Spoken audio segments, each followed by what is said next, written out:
Yeah. It's the first. It's the first. It's the first episode. It's the first. Might be your last. But I'm looking for my first.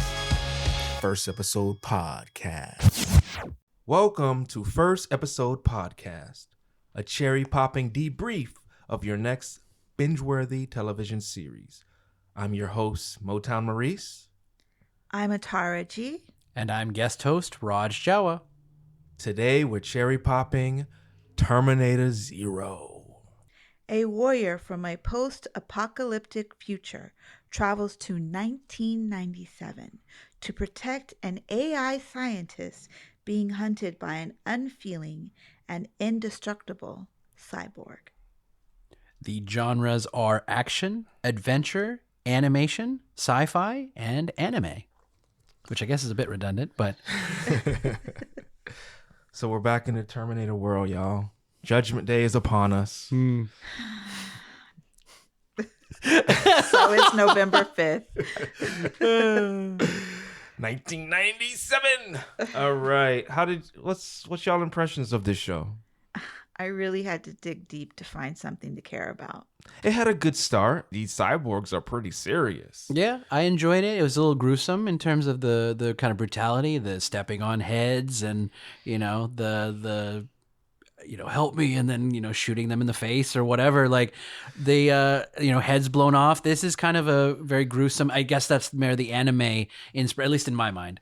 The anime inspiration is really in the violence, especially. This doesn't seem to have resonated with Atara as much. No, I'm just wondering, why are we back in this Terminator universe? Well, there's a fan base that loves the Terminator universe. Then after what Raj described, we got into the dialogue, and I don't know. I kind of lost it with some of the dialogue. I was a little tired too when I was watching this episode. I think there's something there. It's this episode for me that I have to rewatch, but it just kind of got confusing or a little too deep in some areas. This is not a lighthearted. There's nothing really lighthearted about this at all. It seems like it's gonna get darker and deeper as we watch. There was a lot packed into this episode, and I honestly did not take the time to unpack it because, and I know you'll get to this question, I'll ask it now. This will probably not be a show that I continue to watch. One of the themes that we're seeing in this show that we saw in Iwaju is a single father putting his very important work before his spending time with his children for the greater good of humanity. But we hear in the show, the father essentially says, I'm doing all this work to stop this event, which I don't think I'm going to be able to stop. So then why are you just not at home with your kids? I mean, it's a good point. I mean, I think I don't even know if I have a coherent thought at the moment. Motown, do you have something to say? Atara is just sucking up all our energy with her distaste for the show. Boost yourself up. It wasn't that bad. It's a popular trope, the father obsessed with his work. There's nothing wrong with that. I think, first of all, I think it helps to know a little bit of the Terminator background to enjoy this show. This is not necessarily a reboot, but it's in the same timeline of... It's in the same timeline. Mm-hmm. It's taking place in a different region. Mm-hmm. So if we liken it to Quiet, or what's the movie Quiet with those... Quiet Place? A Quiet Place, mm-hmm. Right? They did the same thing with Bird Box. It's right. It's happening at the same time in a different part of the world. Right. Another part of the story. So we're missing some key characters. That doesn't necessarily mean they don't exist. They just don't exist in this chapter. Yeah, we're just not going to see them. We're just not going to see them. Their timeline is taking place somewhere else. I think the only reason why I asked that question or wonder about that question, though, is I thought the setup of the Terminator movies was John Connor as a savior, messiah type figure. So it's are these people then just doomed? Are we watching a show of doomed people because they're not with John Connor? Or are they going to like, oh, John Connor in the US, whatever. I don't know. But that's a very interesting thought, is like, if the main figure who is supposed to defeat this big evil is not in this part of the world, then what are we watching? What exactly are we going towards? Which I'm sure there's a reason. Like, I'm not sitting here saying there isn't a one, but that's the part about the kind of midway ground between a full remake and what they're calling this reboot that leaves me a little bit lost in terms of what the future has for this particular series. And maybe I'm just a spoil sport, but I don't like it, And like, what are we doing? What are you doing? He essentially said, I don't think I'm creating this thing, and I don't think I'm going to be able to stop this event that's happening. And then he ends up contradicting himself later on. Yeah. And then the next sentence, he completely contradicts himself. So I'm confused. And then, yeah, without John Connor, how are you going to survive? What is the point if you don't have John Connor? But to your point, Raj, sometimes when I'm watching a show and it's taking place in North America, I always wonder, I'm sure this event is happening all over the planet. How are these other countries dealing with it? For sure. But if what's going to save everyone from what's happening is always centered in North America or the United States, then it just creates a weird dynamic when, I'm surprised you don't like the show because they're showing you another point of view. But there's... Okay, yes, I like another point of view. The scientist is annoying because he's so contradictory to himself. He's really confused. He starts out really sure about what he's doing or what he thinks he's doing. Then he gets really confused. And it's all coming at the neglect towards his kids. I think if I could like diagnose that annoyance, I would almost say, or at least put it to why I'm annoyed by this episode, is there's just so much that is unknown. Like there's to get into a little bit of my themes of deceit or lies, there's a little bit of the robo double standards. His dad works with advanced robotics and yet will not let his kids have robotics. Maybe there's a bit of a tell there, like, oh, robots are actually dangerous, but whatever. And the caginess around the robot cat. We have two perspectives, either like, oh, they had a cat and that's the wife and I'm not sure, or is it a robot? And I think it's maybe even a little bit of both. And, I actually, before I was given a little bit of background information, I was also curious in thinking in this episode that Kokoro, AI, was the one who is sending the T model after Malcolm. Because the way this show is cut, with the splitting between the timelines of 1997 and 2022, you don't quite know what's happening because Malcolm and the AI are looking face to face in each other in that room. And then they cut to the Malcolm, what do you call it? Mugshot, and him being the target, target acquired or whatever. And, we see the T series and he's going off to be transported to the past. But we don't know who's doing this. We don't know what's the force behind it. We don't know what's the dad's deal. The kids are also starting to be introduced, but we don't know what's going on with them. We don't know what's going on with the live-in nanny. The robots are acting weird in a way because they don't seem to be seeing certain things for some reason. There's a lot. It's in a way almost like Agatha all the way, except not quite as lie heavy. It's like a lot of, we don't know. Like, they're living their lives and we've just walked into it and we have no idea where this part of your conversation is going. Well, you said a couple of things that got me thinking. Okay. The nanny. I have a feeling she plays a bigger role once the disaster happens. Once the robot comes back to this from the future to the past to start hunting the scientist. Maybe she'll even be a force to make him realize that he's not a good father. Exactly. Secondly, so we're in the same timeline, but we're in a different region. So maybe the scientist is the John Connor of this region. Potential, yeah. Yeah. So maybe everybody has their own, this event is happening all over the world, and Skynet has a John Connor, quote unquote, that they're targeting in each region of the world. Perhaps. Well, and I think it is a little, I didn't mean to imply this, but it is a bit arrogant to think like, oh, only the U.S. is going to have a hero. Well, that's there's disaster everywhere, but, or like when the aliens invade, it's like they only invade North America. Yeah, every movie they write here where there's a disaster, it always starts in North America. Sure. And the United States is the only one who can save us. We won't even get, that's a whole another type of podcast. Well, I think that is the good thing about this podcast, though, is because we've started seeing, like, between, like, Iwaju and other shows, there are other heroes across the world, yes, which is great. There's other intelligent life outside of the United Precisely, States. yes.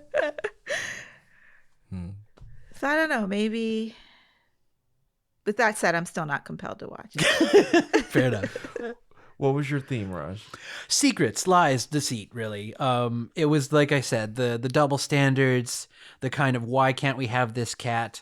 And, even visually, like I say, the editing doesn't really make it clear who's doing what's going on, who is the impetus for these forces, who, obviously maybe there's a backstory, but like who created Skynet, who's sending this T model after Malcolm? These are questions that are not revealed. They're just kind of taken for granted, I guess, in this universe of people who already know they're living it. So I bet you Kamala Harris created Skynet. That's right. Oh boy, here we go. There's something here with this show, and we're going to talk about entertainment potential later on. For me, I think it was a little more serious than I was prepared to intake at the time. Really? Yeah. This Terminator is a very serious theme. No, but there's something fun to me, when you're watching it with Arnold Schwarzenegger. It just takes away the seriousness a little bit. For sure. I think it's kind of always played that tongue in cheek, because even rewatching the first one recently, that opening scene where he's at Griffith Observatory, and Bill Paxton is one of the punks. Like, I mean, it's obviously serious, but at the same time, it's supposed to be like, hey, we're some street toughs, He's so relentless, though. The relentlessness of that T. Yeah, I don't know what model it is. Model, yeah. Yeah, that's just pure action entertainment. Speaking of which, it's a T model. Tesla starts with a T.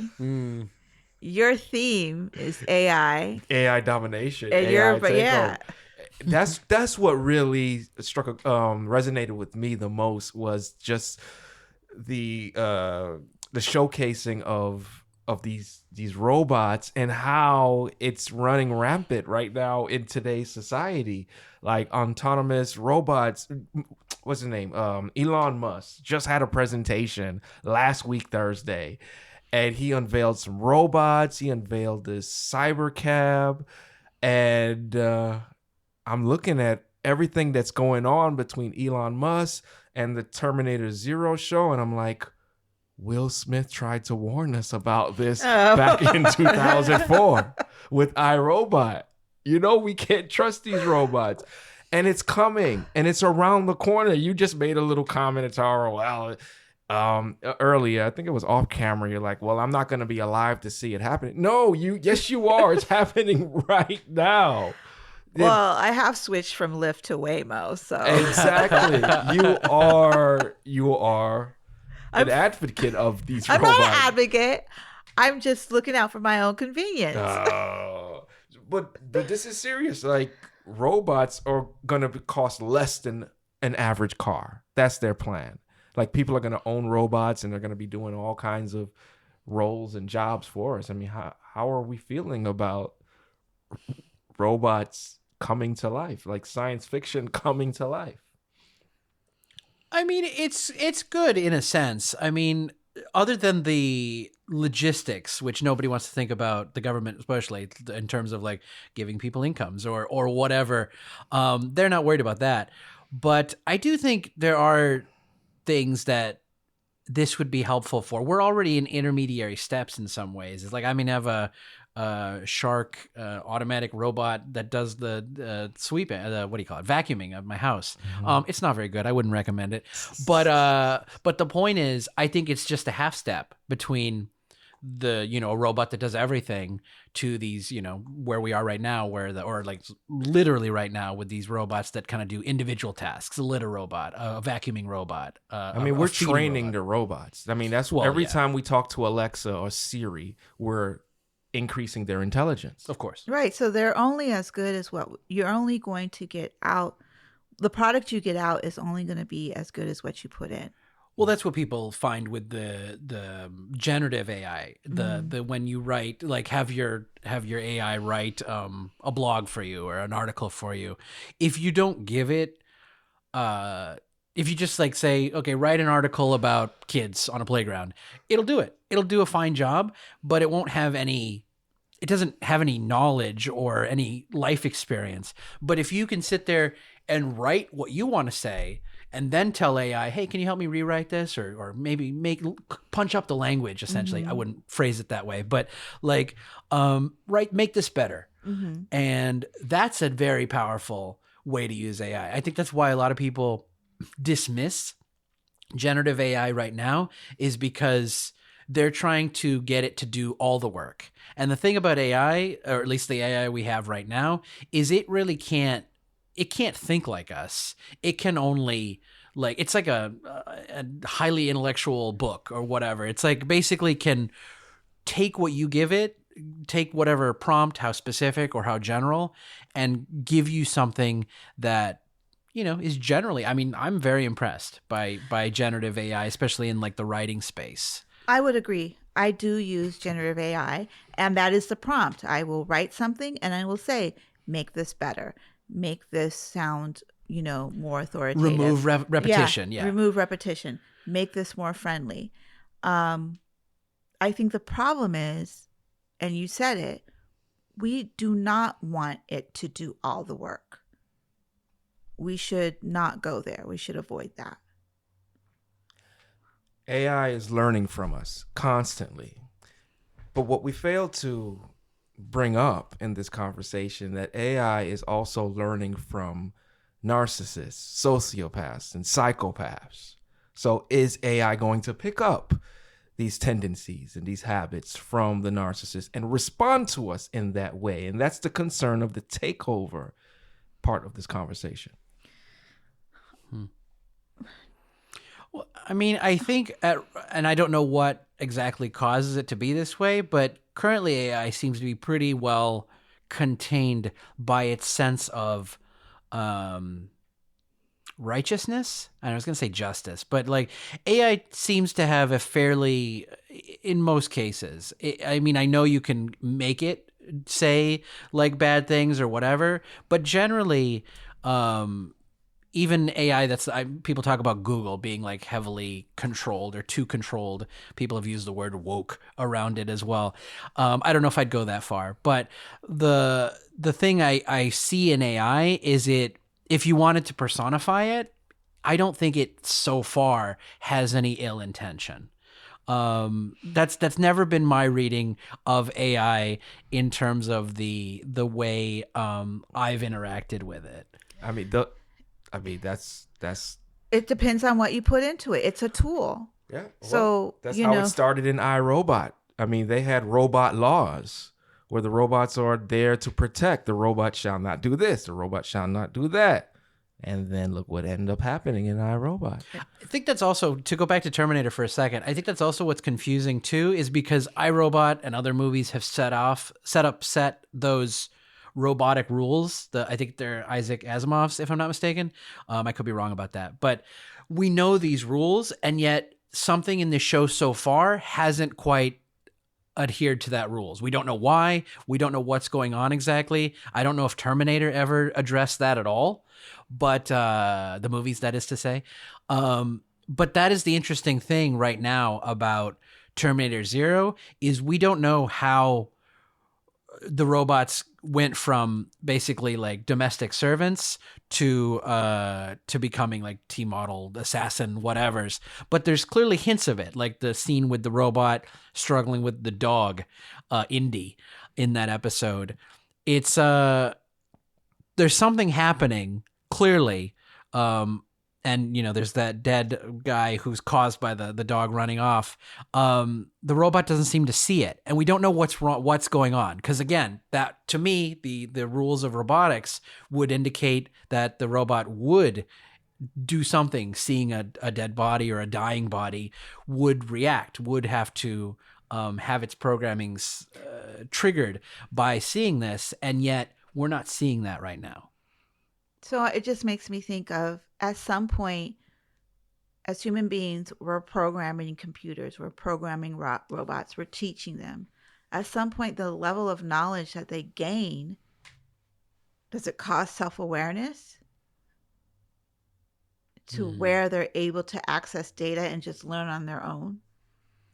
Either that, or an evil genius tapped into the programming of the robot, making them want to take over and destroy humanity.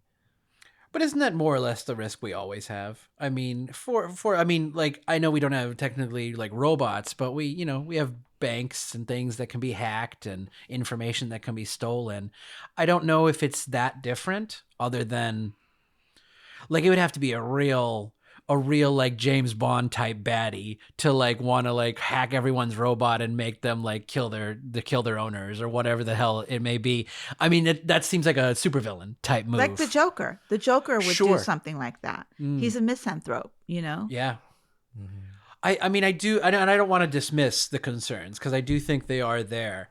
I just haven't seen anything other than human nature. I haven't seen anything to indicate that harm is on the horizon, I guess. Human nature is, you can't get any more potentially harmful than human nature. Well, see, that's what I like about, and I'm willing to be wrong, or maybe be wrong in the future, is like AI seems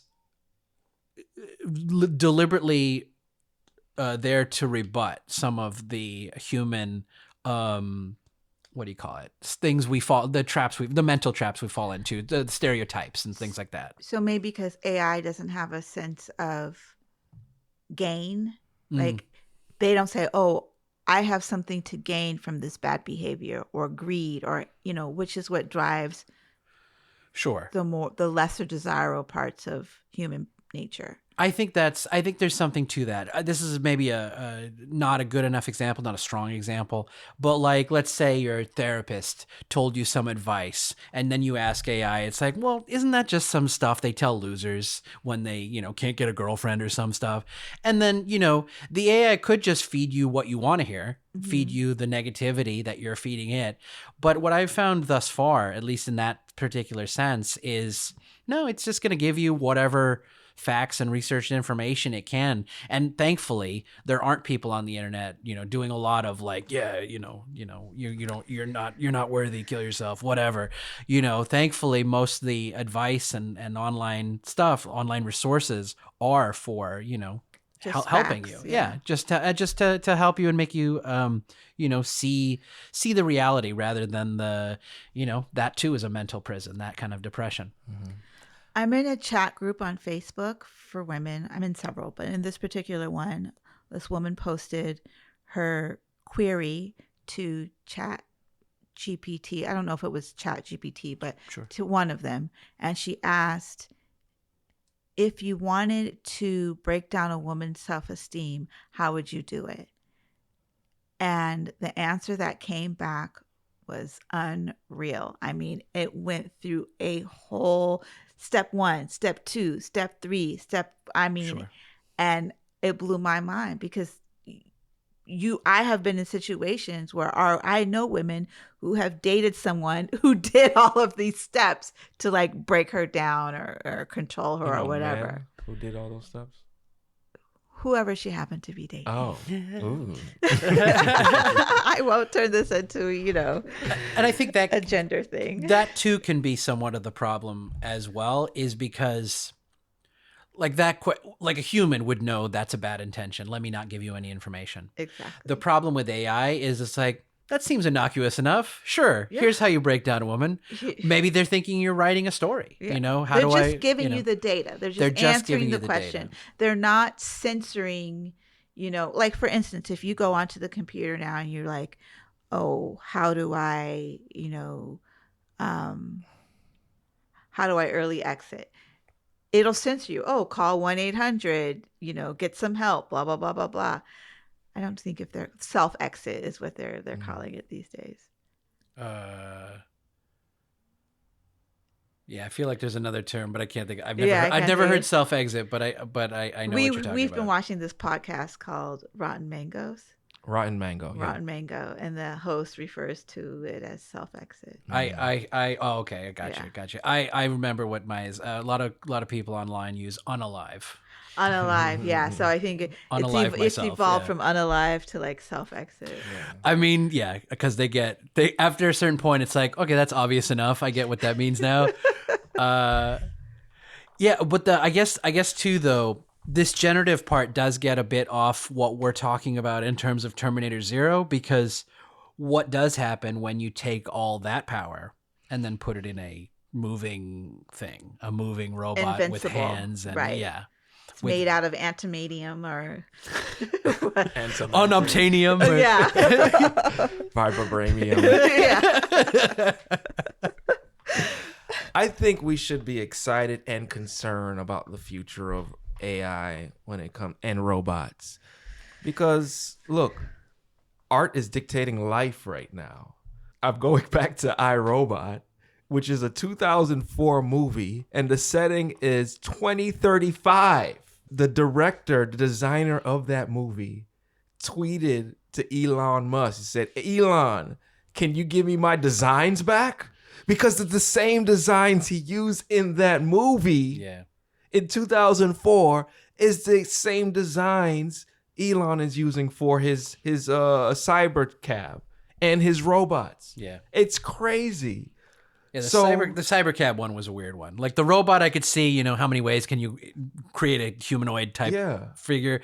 The cyber cab was odd, especially the pictures people have shared with the, because the cyber cab in the movie, they roll up and all the robots come out of there. Yeah. That's right. So I think the possibility of AI glitching or taking over, picking up our terrible mannerisms or our narcissistic abilities or ways could happen. These are things that could actually happen. Right, especially because these robots, they're always observing. Even if they're in the other room, they're hearing. They're always observing and synthesizing this information. Yeah. Well, and I think the worst part of it too is it's so anti-human. We are living in a time of anti-human in general, and these robots are not being created per se to make our lives better. They might sales pitch that way, but they're not doing that. They are there to do our labor, that we rely on now to make money. Maybe the doing labor to make money reality shouldn't be the reality going forward, but no one's talking about that. They're just talking about the replacement aspect, which is the scariest part, I think, too. Not even because robots are going to kill us, which is also a possibility, not saying that. But I think before we even get there, we're going to starve, because everything that we do and, make money doing is going to be taken by some kind of AI or robot or a combination of both, to the point where they will hopefully have to address that nobody has any money to power this consumer focused economy. Like if we were headed towards Star Trek, a no money world, we could be great. Robots that do everything. We can focus on, I don't know, exploring the land, exploring space, exploring the sea, whatever we want to explore. But that's not the case. This is happening in tandem with kind of the dehumanization of humankind, of not being able to allow people to the resources they need, the basic resources they need to live a basic human life. Right. We're already starving, you know? Yeah. And people in this country are starving. You know, people across the world are starving, and it's intentional. Absolutely. Yeah, no, those are the two scary things. It's not only the deadly potential of AI, but the dehumanizing aspect that we're already living through in the very moment today. Yeah, there's a lot of things to be scared about. Entertainment potential and cherries. I have to give it another chance to rewatch the episode. I'm gonna give it a 2 for now. There's something there, but I don't know. It's a little bit too dark and serious for me at this moment. Hopefully it get better. It was also confusing, and again, I was exhausted after playing some sports, so I have to give it another chance. But I like the conversations that it has, that has come from it for sure. I will say I like the conversation it's generated. I will watch it again, the first episode again with you, just to make sure I'm not having a biased opinion. I don't see myself watching this show, so you can probably add this to your solo watch list. Yeah, and in terms of cherries,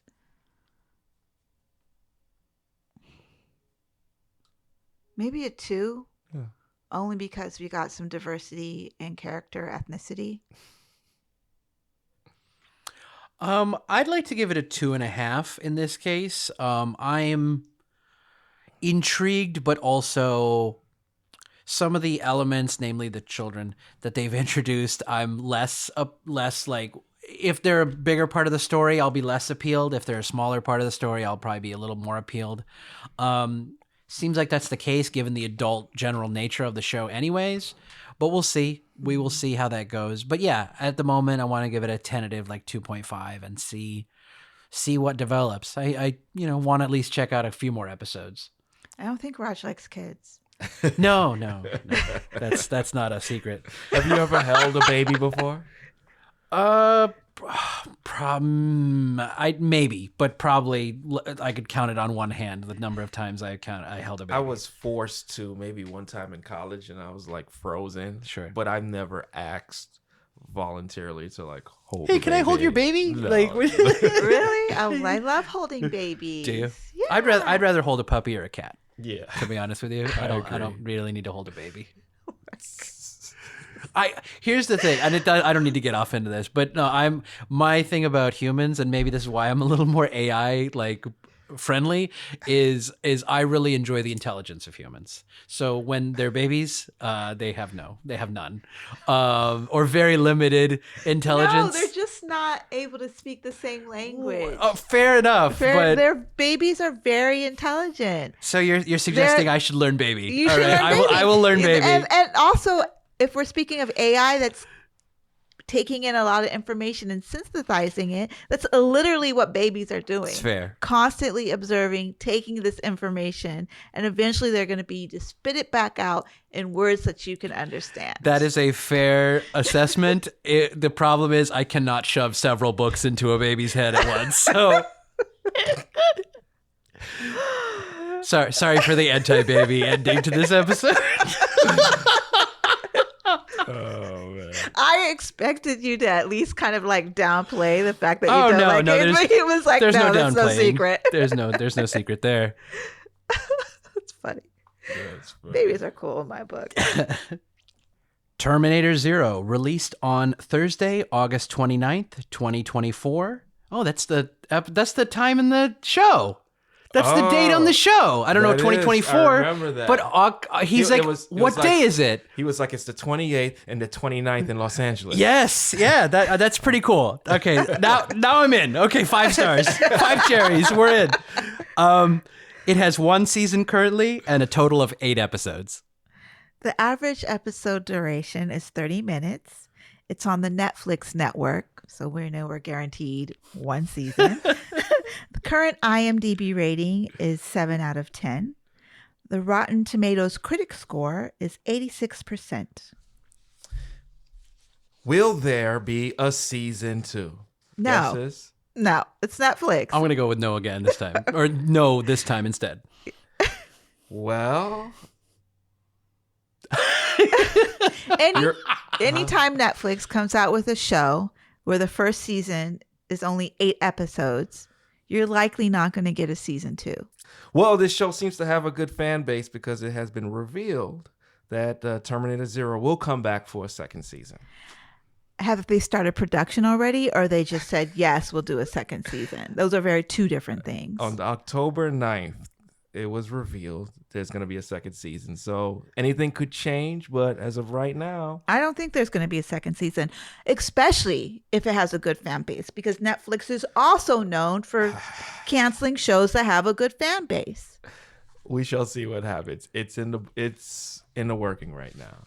So maybe it does get better after that first episode. We shall see. Maybe I'll there's let you. I was let gonna say you maybe too. there's some leeway for the fact that it's animated as well. Maybe Yeah. they're more True. like willing to. Maybe it's cheaper. Or It's I don't know cheaper, why yeah. they're willing to do it. Yeah.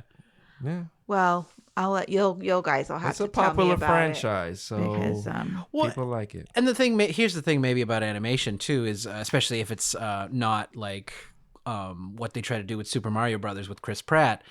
You don't need name actors. A lot of times the audience is not as drawn to a name actor in an animation as well as they would when you see their face. Yeah, I mean they are familiar with the title, the franchise. That's really all you need. I agree. Those are our thoughts on Terminator Zero. thank you for trusting us. We are honored to be your first. For information about this podcast and more, please visit MotownMaurice.com.